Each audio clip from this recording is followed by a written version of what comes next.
إن الحمد لله نحمده ونستعينه ونستغفره ونعوذ بالله من شرور أنفسنا ومن سيئات أعمالنا. من يهده الله فلا مضل له ومن يضلل فلا هادي له، وأشهد أن لا إله إلا الله وحده لا شريك له، وأشهد أن محمدا عبده ورسوله. يا أيها الذين آمنوا اتقوا الله حق تقاته ولا تموتن إلا وأنتم مسلمون. يا أيها الناس اتقوا ربكم الذي خلقكم من نفس واحدة وخلق منها زوجها وبث منهما رجالا كثيرا ونساء، واتقوا الله الذي تساءلون به والأرحام إن الله كان عليكم رقيبا. يا أيها الذين آمنوا اتقوا الله وقولوا قولا سديدا يصلح لكم أعمالكم ويغفر لكم ذنوبكم، ومن يطع الله ورسوله فقد فاز فوزا عظيما. أما بعد فإن خير الحديث كتاب الله، وخير الهدي هدي محمد صلى الله عليه وعلى آله وسلم، وشر الأمور محدثاتها وكل محدثة بدعة وكل بدعة ضلالة وكل ضلالة في النار. قال سبحانه وتعالى: يا أيها الذين آمنوا اتقوا الله حق تقاته ولا تموتن إلا وأنتم مسلمون. محترم حضرات، تمام تعریفیں، ہر طرح کی بڑائی، کبریائی، پاکیزگی اللہ رب العالمین احکم الحاکمین کے لیے لائق و دیبا ہے، جو سارے جہانوں کا بنانے والا اور پالنے والا ہے، بے حد مہربان، نہایت رحم کرنے والا ہے، روز جزا کا مالک ہے. ہر طرح کا نفع، نقصان، عزت، ذلت تنہا اسی کے ہاتھ میں ہیں. وہ جس کو عزت دے اسے کوئی ذلیل نہیں کر سکتا، اور وہ جس کو ذلیل کر دے اس کو کوئی عزت نہیں دے سکتا. اور بے شمار درود و سلام کا نزول ہو تمام انبیاء کرام پر، بالخصوص آخری نبی اور رسول رحمت للعالمین جناب محمد رسول اللہ صلی اللہ علیہ وسلم پر. بہرحال حمد و صلوات کے بعد سورہ یوسف میں اللہ سبحانہ و تعالیٰ نے حضرت یوسف علیہ السلام کی زندگی کے جو واقعات بیان کیے، تو سورہ یوسف کے خاتمے میں اللہ سبحانہ و تعالیٰ نے حضرت یوسف علیہ السلام کی ایک دعا کو ذکر کیا ہے. وہ دعا کیا ہے؟ جب یوسف علیہ السلام بادشاہ بنا دیے گئے، سارے معاملات درست اور بہتر ہو گئے، تو یوسف علیہ السلام نے اللہ تعالیٰ سے ایک دعا مانگی: رب قد آتیتنی من الملک وعلمتنی من تعویل الاحادیث فاطر السماوات والارض انت ولی فی الدنیا والآخرہ. اے اللہ، جو ملک اور حکومت آپ نے مجھے عطا فرمائی اور مجھے باتوں کی تہ تک پہنچنے کا ہنر سکھلایا. تعویل الاحادیث کے معنی کیا ہے؟ خوابوں کی تفسیر اس کا ایک جز ہے کہ یوسف علیہ السلام خواب کی تعبیر بڑی اچھی بتا دیا کرتے تھے. لیکن اس جملے کے ضمن میں علماء نے کہا ہے کہ یوسف علیہ السلام کسی بھی بات کی تہ تک پہنچنے کا ہنر رکھتے تھے، اور یہ علم کس نے دیا تھا ان کو؟ اللہ سبحانہ و تعالیٰ نے ان کو سکھایا تھا. کہتے ہیں فاطر السماوات والارض، اے زمین و آسمان کے پیدا کرنے والے، تو ہی دنیا اور آخرت کے اندر میرا ولی، دوست اور مددگار ہے. توفنی مسلما والحقنی بالصالحین، اے اللہ مجھے مسلمان ہونے کی حالت میں موت دینا اور مجھے نیک لوگوں میں شامل کر لینا. یہ دعا ہے جو حضرت یوسف علیہ السلام نے اپنی زندگی میں اللہ تعالیٰ سے مانگی. یہاں پر غور کرنے کی بات یہ ہے کہ اللہ کا نبی ہے، اور کیسا برگزیدہ نبی ہے کہ گناہ سے بچنے کے لیے، گناہ کی ترغیب کے باوجود کیا ان کا معاملہ ہے؟ جیل جانا پسند کیا، لیکن گناہ میں مبتلا ہونا، اللہ کی نافرمانی کرنا پسند نہیں کیا. اور جب اللہ تعالیٰ نے ان کو بادشاہ بنایا، تو بادشاہ بننے کے بعد میں اپنے ان بھائیوں سے جنہوں نے ان کو ستایا تھا، باپ سے دور کیا تھا، ان سے انتقام لینے کے بجائے ان سب کو معاف کر دیا. تو اللہ کے نبی ہے، گناہوں سے معصوم ہے، گناہوں سے محفوظ ہے، اور نیکی، تقوی اور اسلام کی اعلیٰ معراج پر ہے.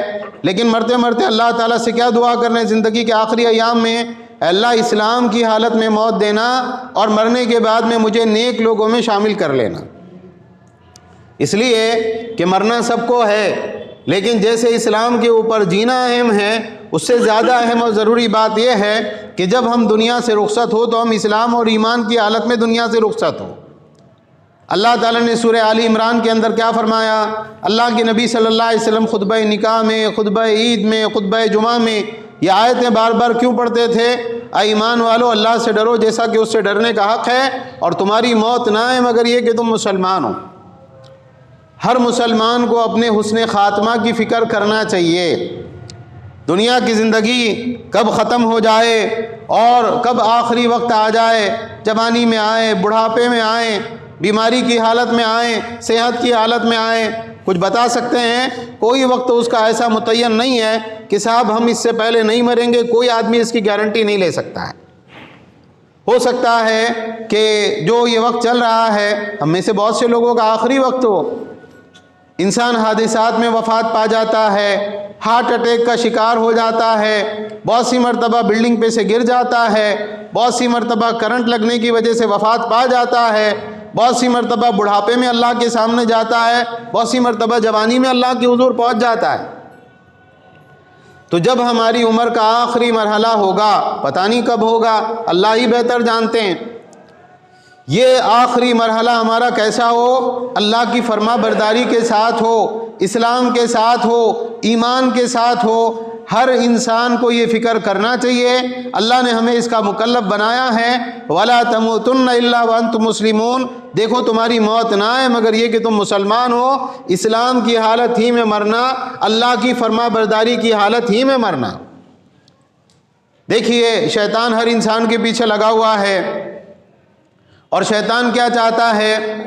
شیطان انسان کو گناہوں میں مبتلا کرتا ہے، اور اس کا فائنل ٹارگٹ کیا ہوتا ہے انسان کے بارے میں؟ کہ اس کو گناہوں میں مبتلا کرتے کرتے اس کو کفر میں مبتلا کر دے، شرک اکبر میں مبتلا کر دے، ایمان سے نفاق کی طرف لے کر چلا جائے، تاکہ یہ کبھی بھی جنت میں نہ جا سکے، ہمیشہ ہمیشہ جہنم میں رہے۔ یہ شیطان کی کوشش ہوتی ہے۔ اب انسان کی زندگی میں تو شیطان پیچھے لگا ہوا ہے، لیکن اگر ایک انسان بوڑھا ہو گیا، بیماری کی حالت میں ہے اور جان اس کی جانے والی ہے، تو ایسے وقت میں شیطان کا پورا زور اس کے اوپر ہوتا ہے، کسی طریقے سے اس کو بہکا کر اس کو اسلام سے ہٹا دے۔ اسی لیے اللہ کے نبی صلی اللہ علیہ وسلم کی مسنون دعاؤں کے اندر یہ دعا ہے، اللہ میں اس بات سے تیری پناہ چاہتا ہوں کہ شیطان مجھے موت کے وقت میں خبط اور پاگل پن کا شکار بنا دے، شیطان مجھے موت کے وقت میں بہکا دے، اللہ میں اس سے تیری پناہ چاہتا ہوں۔ تو بعض مرتبہ انسان نفس کے بہکاوے میں آ کے، بعض مرتبہ شیطان کے بہکاوے میں آ کے، بعض مرتبہ انسان اپنے کسی گناہ کی نوست کی وجہ سے، اس لیے کہ ہر گناہ کے ساتھ نوست ہوتی ہے اور گناہ انسان کا پیچھا نہیں چھوڑتے، بعض مرتبہ انسان گناہوں سے سچی توبہ نہ کرے، وہ گناہ کی نوست اور وہ گناہ کا شر انسان کو 20 سال اور 30 سال کے بعد بھی پکڑتا ہے، لیکن وہ گناہ انسان کو چھوڑتا نہیں۔ تو بعض مرتبہ انسان اپنے بڑھاپے میں، زندگی کے آخری ایام میں، آخری مرحلے میں کیا ہوتا ہے؟ ایمان سے کفر کی طرف چلا جاتا ہے، اللہ ہم سب کی حفاظت کریں، توحید سے شرک کی طرف چلا جاتا ہے، سنت سے بدعت کی طرف چلا جاتا ہے، ایمان سے الحاد کی طرف چلا جاتا ہے، اور عفت اور پاک دامنی سے بے حیائی کے کاموں کی طرف چلا جاتا ہے۔ بہت سارے لوگوں کے ساتھ یہ معاملہ ہوا، بہت سارے لوگوں کے ساتھ اس طرح کی چیزیں پیش آئی، اس لیے اللہ تعالیٰ نے کیا کہا؟ دیکھو تمہاری موت نہ آئے مگر یہ کہ تم مسلمان ہو۔ اللہ کے نبی صلی اللہ علیہ وسلم کی احادیث اگر آپ اس بارے میں دیکھیں گے، حضرت انس بن مالک رضی اللہ تعالیٰ عنہ کی روایت ہے، شیخ البانی نے الصحیحہ میں اس کو ذکر کیا، اللہ کے نبی صلی اللہ علیہ وسلم فرماتے ہیں، لا تعجبوا بعمل احد حتی تنظروا بما یختم بہ، کسی انسان کے عمل کے اوپر تعجب مت کرو یہاں تک کہ تم یہ دیکھ لو کہ اس کا اختتام کس چیز کے اوپر ہوا ہے۔ بہت اچھے اللہ والے آدمی ہیں، بڑا نیک انسان ہے، بڑا علم والا انسان ہے، بہت بڑا داعی ہے، بہت بڑا مبلغ ہے، کوئی گارنٹی نہیں جب تک زندہ ہے۔ یہ دیکھو کہ انجام کیا ہوا، اس کی موت کس حالت میں آتی ہے، اس حالت کا اعتبار ہے۔ انما الاعمال بالخواتیم، اعمال کا دار و مدار کس چیز پہ ہے؟ خاتمے کے اوپر ہے، آخر میں وہ گیا کس حالت میں، اس حالت کا اللہ تعالیٰ کا اعتبار ہے۔ آپ صلی اللہ علیہ وسلم نے فرمایا، فَإِنَّ الْعَامِلَ يَعْمَلُ زَمَانًا مِّن دَهْرِهِ بِعَمَلٍ صَالِحٍ لو مات علیہ دخل الجنہ، آدمی نیک اعمال کرتا رہتا ہے زمانے بھر تک، جتنی اس کی عمر ہے نیکیاں کر رہا ہے، نیکیاں کر رہا ہے، اور کیسی نیکیاں ہوتی ہیں، اس حالت میں مر گیا تو سیدھا جنت میں جائے گا، اتنا نیک انسان وہ ہوتا ہے۔ لیکن آپ صلی اللہ علیہ وسلم نے فرمایا حتی ثم یتحول فعمل عملا سیئا، پھر کیا ہوتا ہے، حالت اس کی بدل جاتی ہے اچانک سے، اور وہی انسان جو نیکیاں کر رہا تھا، اچھے کام کر رہا تھا، کیا کرتا ہے، برے کام کرنے لگ جاتا ہے، برے کاموں کے اندر پڑ جاتا ہے، اور اچھائی سے برائی کی طرف چلا جاتا ہے۔ اب اس حالت کے اندر جب اس کی موت آتی ہے تو وہ کہاں جاتا ہے، وہ جہنم میں جاتا ہے۔ اور آپ صلی اللہ علیہ وسلم نے فرمایا کہ ایک بندہ زمانے بھر تک برے کام کرتا رہتا ہے، گناہ کے کام کرتا رہتا ہے، اللہ کی نافرمانیاں کرتا رہتا ہے، ایسی حالت ہوتی ہے کہ اگر اس حالت میں مر گیا نا سیدھا جہنم میں جائے گا۔ ثم یتحول، اس کے بعد میں کیا ہوتا ہے، اس کی حالت بدلتی ہے، فیعمل عملا صالحا، اب اس کے بعد میں وہ کیا کرتا ہے، نیکیاں کرنا شروع کرتا ہے، اور اس حالت میں اس کی موت آ جاتی ہے، وہ کہاں جائے گا، وہ اللہ کی جنت میں جائے گا۔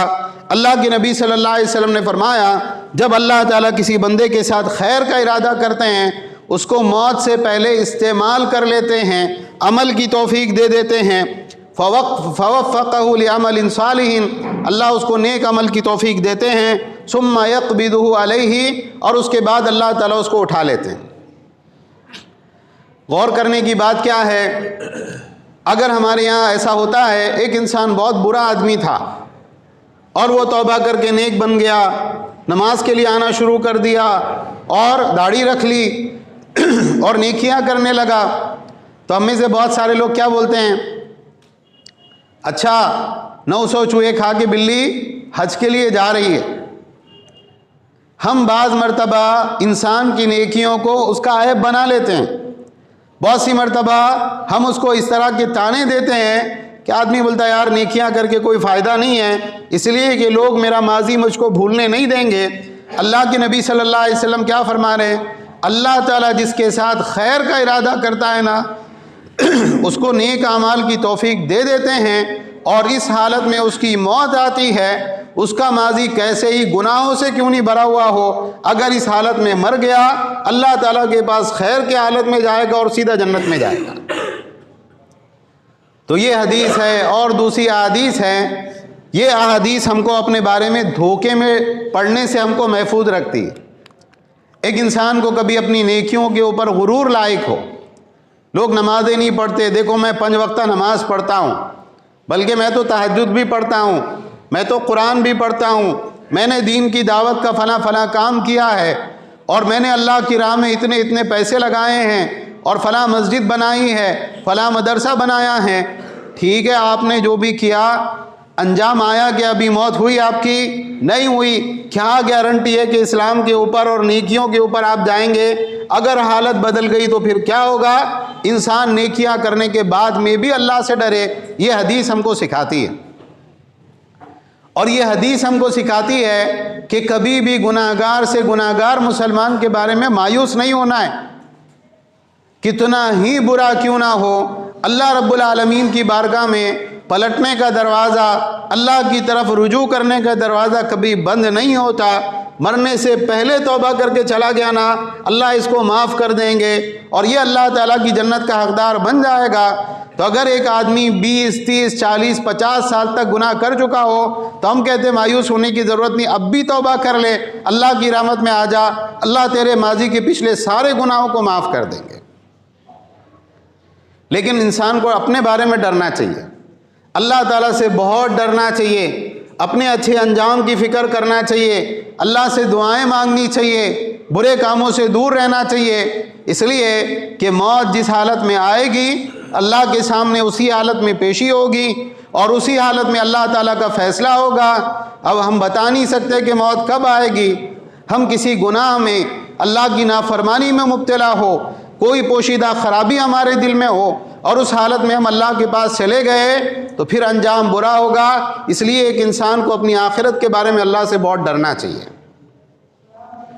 ایک حدیث ہے جس کو امام مسلم نے اپنی صحیح میں ذکر کیا اور دیگر کتب حدیث میں بھی وہ روایت موجود ہے۔ صحیح مسلم کے اندر 7563 نمبر پر یہ روایت موجود ہے۔ ایک مرتبہ کہیں مسلمانوں کی اپنے دشمنوں کے ساتھ جنگ شروع تھی۔ ایک آدمی بڑا بہادر، بڑا شجاعت مند، بڑا دلیر، وہ سیدھے دشمنوں کی صفوں میں گھس جاتا اور دشمنوں کو کاٹ کر رکھ دیتا۔ بڑی بہادری اور شجاعت کے ساتھ جنگ لڑ رہا ہے، اپنی جان کی کوئی پرواہ نہیں ہے اس کو۔ لوگ آئے اللہ کے نبی صلی اللہ علیہ وسلم کے پاس میں اور کیا کہا لوگوں نے، اے اللہ کے نبی، فلاں آدمی کیسا بہادر آدمی ہے، کیسا دلیر آدمی ہے، فلاں فلاں کارنامے اس نے اس جنگ میں انجام دیے۔ اللہ کے نبی صلی اللہ علیہ وسلم نے فرمایا انہ من اہل النار، وہ تو جہنمی آدمی۔ یہ صرف اللہ کے نبی صلی اللہ علیہ وسلم بول سکتے ہیں، ہم کسی کے بارے میں جنتی یا جہنمی ہونے کا فتویٰ نہیں دے سکتے ہیں۔ ہم عمل کے بارے میں بتا سکتے ہیں کہ یہ عمل جنت میں لے جائے گا اور یہ عمل جہنم میں لے جائے گا۔ اب لوگوں کو بہت شاق گزرا، بولے اتنا قربانی دینے کے بعد میں ایک آدمی جنگ میں ہے، اس کو تلوار لگ رہی ہے، اس کو تیر لگ رہا ہے، اس کی جان کی گارنٹی اور ضمانت نہیں، اس کی آنکھ، کان، اس کے ہاتھ پیر صحیح سالم رہ گئے، کوئی گارنٹی نہیں، اور وہ آدمی کے بارے میں اللہ کے نبی صلی اللہ علیہ وسلم بول رہے جہنمی ہے، تو پھر اب ہمارا کیا ہوگا؟ لوگوں کو یہ چیز بہت بھاری گزری۔ ایک آدمی نے بولے میں اس کا پیچھا کروں گا اور میں دیکھوں گا کہ اللہ کے نبی صلی اللہ علیہ وسلم نے ایسا کیوں کہا۔ اب یہ ہوا کہ لڑتے لڑتے وہ آدمی زخمی ہو گیا، اور زخمی ہونے کے بعد میں وہ ایک جگہ پڑا ہوا تھا اور زخم اس کو تکلیف دے رہے تھے، تو اس نے زخموں کی تکلیف سے بچنے کے لیے کیا کیا، اپنا خنجر وغیرہ اس کو سیدھا کھڑا کیا اور اپنا گلا اس کے اوپر رکھ کر زور سے اپنے آپ کو اس کے اوپر گرا دیا اور خودکشی کر لی۔ تو جو انسان خودکشی کرتا ہے بڑا گناہ ہے اسلام کے اندر۔ اب وہ آئے اللہ کے نبی صلی اللہ علیہ وسلم کے پاس میں اور انہوں نے آ کر کہا کہ میں گواہی دیتا ہوں کہ آپ اللہ کے رسول ہیں۔ کہا کیوں، کیا بات ہوئی؟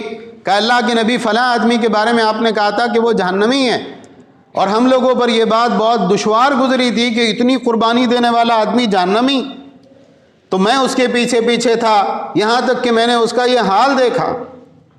تو اللہ کے نبی صلی اللہ علیہ وسلم نے فرمایا ان الرجل لا يعمل عمل اہل الجنہ فیما یبدو للناس وهو من اہل النار، آدمی اہل جنت کے عمل کرتا رہتا ہے جو لوگوں کو دکھائی دیتے ہیں، حالانکہ وہ آدمی کیا ہوتا ہے، وہ آدمی جہنمیوں میں سے ہوتا ہے۔ اور آپ صلی اللہ علیہ وسلم نے فرمایا وَإِنَّ الرَّجُلَ لَا يَعْمَلُ عَمَلُ أَهْلِ النَّارِ فِيمَا يَبْدُو لِلنَّاسِ وَهُوَ مِنْ أَهْلِ الْجَنَّةِ، آدمی اہل جہنم کے کام کرتا رہتا ہے، برے کام، گناہ کے کام جو لوگوں کو دکھائی دیتے ہیں، حالانکہ وہ اہل جنت میں سے ہوتا ہے۔ اس حدیث میں کیا معلوم ہوتا ہے؟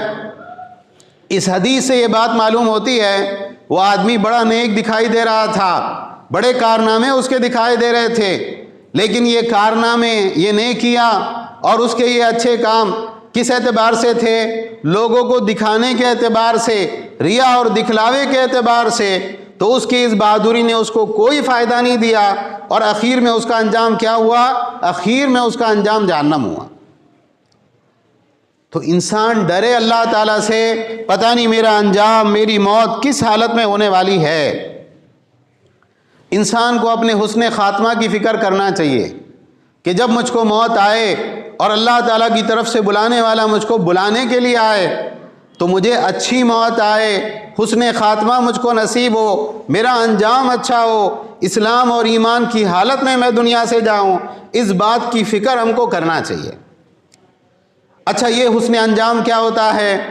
بعض مرتبہ لوگوں کے ذہن میں یہ بات ہوتی ہے کہ اگر نماز پڑھ رہے اور نماز پڑھتے پڑھتے سجدے کی حالت میں جان چلے گئی، بڑا اچھا انجام ہوا۔ یا ایک آدمی رودے کی حالت میں تھا اور رودے کی حالت میں اس کی جان چلی گئی، بڑا اچھا انجام ہوا۔ یا قرآن پڑھتے پڑھتے جان چلی گئی اور اس حالت کے اندر اللہ نے اس کو بلا لیا، بڑا اچھا انجام ہوا۔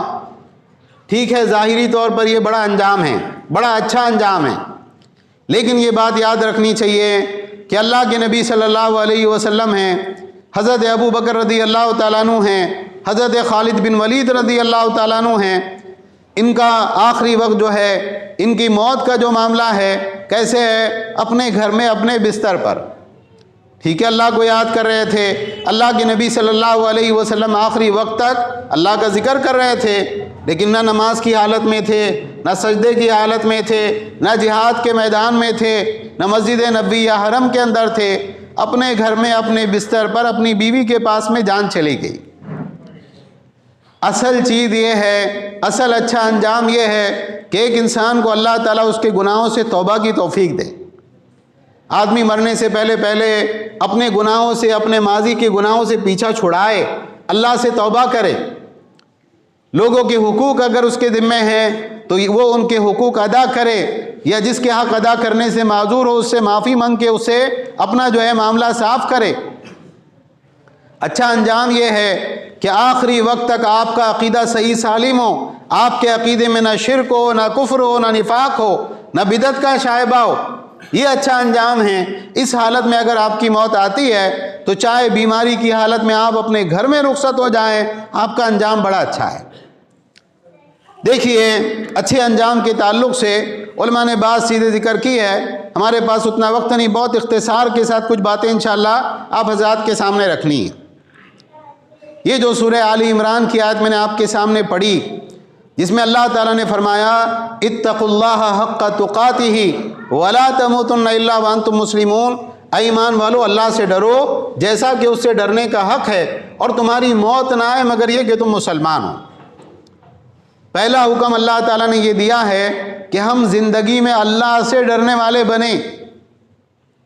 جو آدمی گناہوں کو معمولی سمجھتا ہے، بالکل گناہوں کا عادی ہے، صغیرہ کبیرہ گناہوں کی کوئی تفریق اس کی زندگی میں نہیں، نہ توبہ کرتا ہے، نہ اپنی زندگی کی اصلاح کی فکر کرتا ہے، نہ اللہ تعالیٰ کے موٹے موٹے فرائض کی پابندی کرتا ہے، بالکل اس کی زندگی نافرمانی، گناہوں سے اور غلط کاموں سے عبارت ہے۔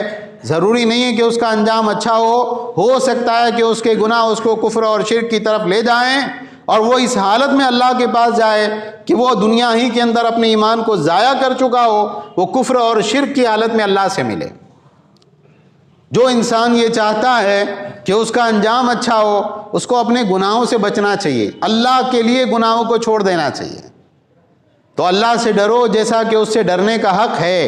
اگر تم یہ کام کرو گے، اللہ کے فرائض کو ادا کرو گے، گناہوں سے اپنے آپ کو بچاؤ گے، شیطان کے بہکاوے میں آ کر گناہ ہو گئے تو اللہ سے توبہ کرو گے، تو ایسی صورت میں یہ امید ہے کہ تمہاری موت آئے گی تو اسلام اور ایمان کی حالت میں آئے گی۔ دوسری بات یہ ہے کہ انسان اپنی توحید کو مضبوط کرے، ہے نا۔ اللہ تعالیٰ نے سورہ فصلت میں کیا فرمایا؟ ان الذین قالوا ربنا اللہ ثم استقاموا تتنزل علیہم الملائکۃ الا تخافوا ولا تحزنوا وابشروا بالجنۃ التي کنتم توعدون۔ جو لوگ یہ کہتے ہیں کہ ہمارا رب اللہ ہے اور اس کے بعد میں استقامت رکھتے ہیں، اس کے اوپر جم جاتے ہیں کہ نہیں اللہ ہی ہمارا رب ہے اور کسی کو ہم ہمارا رب اور پالنے والا اور کھلانے والا اور روزی دینے والا نہیں مانتے، ہم اللہ ہی کی عبادت کرتے ہیں اور اللہ ہی سے مدد مانگتے ہیں، تو جو لوگ اس بات کو کہہ کر اس پر استقامت اختیار کرتے ہیں، جم جاتے ہیں، اللہ تعالیٰ نے کیا فرمایا؟ اللہ تعالیٰ کے فرشتے موت کے وقت میں ان کے پاس اترتے ہیں اور کیا کہتے ہیں؟ نہ تم کو ڈرنے کی ضرورت ہے، نہ غم کرنے کی ضرورت ہے، اس جنت کی بشارت قبول کرو جس کا تم سے وعدہ کیا گیا ہے۔ تو اگر ایک انسان کی توحید مضبوط ہوگی اس کا انجام یقیناً اچھا ہوگا، اور اگر انسان کی توحید کے اندر کمی ہے، ہاں ٹھیک ہے بھائی، جو اللہ کی عبادت کرتے ہیں وہ بھی ٹھیک ہے، جو مرے ہوئے بزرگوں کی عبادت کرتے ہیں وہ بھی ٹھیک ہے، اور جو تعویذ گنڈے پہنتے ہیں وہ بھی ٹھیک ہے، اور جو نہیں پہنتے ہیں وہ بھی ٹھیک ہے، ایسی صورت میں اس آدمی کو اپنے انجام سے ڈرنا چاہیے۔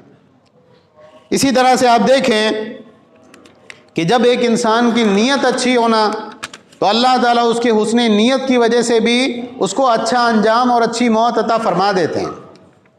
اللہ کے نبی صلی اللہ علیہ وسلم نے فرمایا کہ جو آدمی شہادت کی نیت رکھتا ہو، سچی نیت ہو کہ اللہ مجھے شہادت کی موت عطا فرمائے، اگر وہ اپنے بستر پر بھی انتقال کرتا ہے اللہ اس کو شہیدوں کا مقام اور مرتبہ عطا کریں گے۔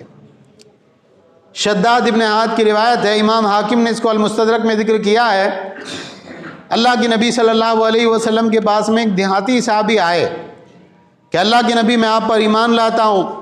انہوں نے ایمان قبول کیا، اللہ کے نبی صلی اللہ علیہ وسلم کی بیعت کی اور ہجرت کر کے اپنے مقام سے نکل کر اللہ کے نبی صلی اللہ علیہ وسلم کے پاس آ گئے مدینہ منورہ.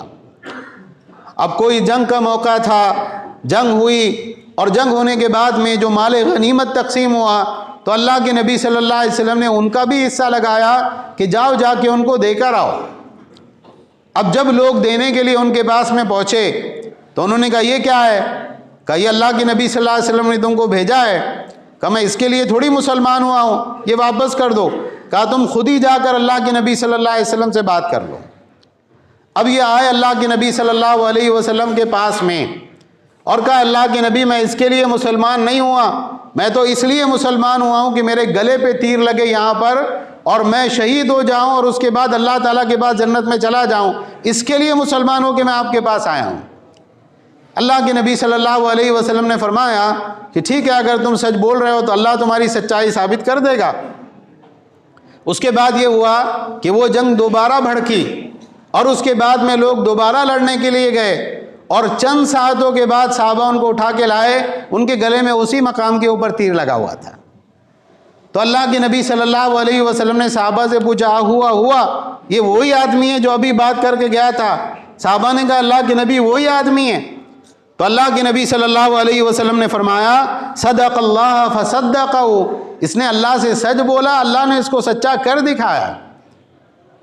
تو بہت سی مرتبہ کیا ہوتا ہے کہ جب ہمارے ذہن میں بات ہوتی ہے کہ ہم کو یہ کرنا ہے، ہم کو حج کرنا ہے، ہم کو عمرہ کرنا ہے، ہم کو اللہ کی بہت عبادت کرنی ہے، ہم کو علم حاصل کرنا ہے، ہم کو دین کی دعوت کا کام کرنا ہے، ہم کو فلاں کام کرنے ہیں، لیکن بات ہم زبان سے بول رہے ہوتے ہیں، ہماری بات میں سچائی نہیں ہوتی.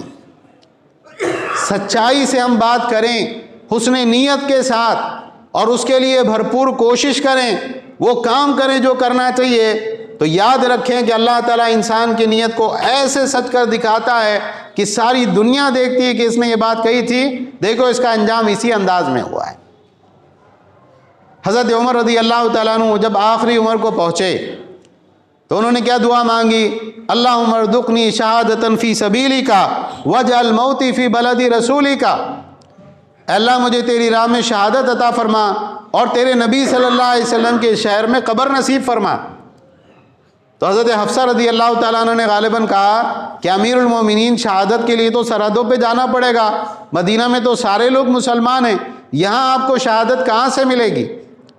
لیکن اللہ تعالیٰ نے مدینہ کے اندر شہادت بھی عطا فرمائی اور مدینہ شہر میں اللہ کے نبی کے پہلو میں تدفین بھی نصیب فرمائی.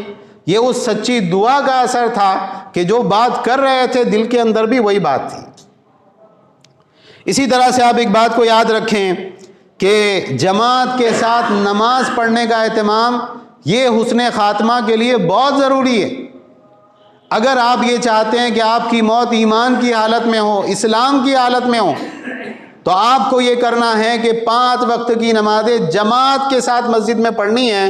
اگر آپ جماعت کے ساتھ نماز نہیں پڑھتے، کوئی گارنٹی نہیں کہ آپ اسلام اور ایمان کی حالت میں دنیا سے رخصت ہوں گے. جو جماعت کو چھوڑے وہ منافق ہے، اور جو آدمی نماز ہی نہیں پڑھتا وہ تو اللہ بہتر جانتا ہو جہنم کے کونے کے اوپر کھڑا ہوا ہے، پتہ نہیں کون سی تیز ہوا چلے گی اور جہنم میں جا کے گرے گا. حضرت عبداللہ ابن مسعود رضی اللہ تعالیٰ عنہ کہا کرتے تھے کہ جو اس بات کو پسند کرتا ہو کہ اللہ تعالیٰ سے مسلمان ہونے کی حالت میں ملے تو اس کو ان 5 نمازوں کی حفاظت کرنا چاہیے. اس جگہ میں جہاں اذان ہوتی ہے یعنی مسجد میں جا کے پڑھنا چاہیے، اس لیے کہ اللہ تعالیٰ نے تمہارے نبی کے لیے ہدایت والی سنتیں مشروع کی ہے، اور یہ جماعت سے نماز کیا ہے؟ یہ ہدایت والی سنتوں میں سے. اور اگر تم جماعت سے نماز پڑھنا چھوڑ دو گے اور گھر میں نماز پڑھنے لگو گے جیسے فلاں شخص نماز پڑھتا ہے تو تم گمراہ ہو جاؤ گے اپنے نبی کی سنت کو چھوڑنے کی وجہ سے. تو نبی کی سنتوں کو چھوڑنا کیا ہے؟ نبی کی سنتوں کو چھوڑنا ایک انسان کے لیے برے خاتمے کا سبب ہوتا ہے. بہت سی مرتبہ انسان اپنے اسلام اور ایمان سے محروم ہو جاتا ہے اللہ کے نبی کی ہدایت والی سنتوں کو اور جماعت سے نماز چھوڑنے کو. اسی طرح اللہ کے نبی صلی اللہ علیہ وسلم نے فرمایا کہ لا یموتن احدکم وہو یحسن الظن باللہ، تم میں سے کسی کی موت نہ آئے مگر یہ کہ وہ اللہ سبحانہ و تعالیٰ سے حسن ظن رکھتا ہو۔